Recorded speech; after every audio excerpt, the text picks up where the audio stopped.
There aren't a lot of psychiatrists on social media right now, which is a problem because it's where most people get their mental health information.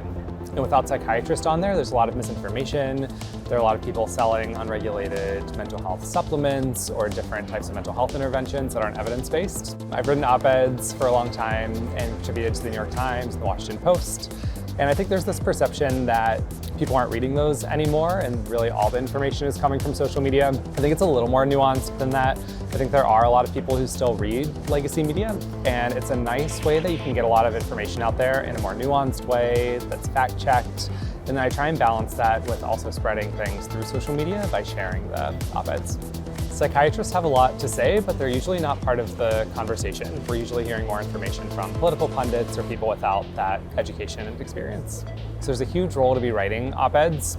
And I would say when you're pitching them, there are three things to include. One is, why is this topic important?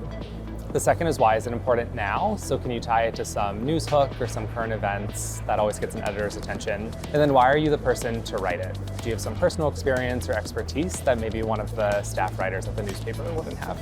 I've written op-eds that are about specific bills or public policies that I wanted the decisions that lawmakers were making to be influenced by policy. Sometimes I've written about transgender youth in particular to try and help the general public understand what their experience is like and build more empathy.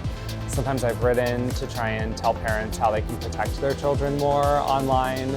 So they're really kind of endless ways, depending on your expertise, that your op-eds can make impacts, from policy to building empathy to just helping people take care of their mental health.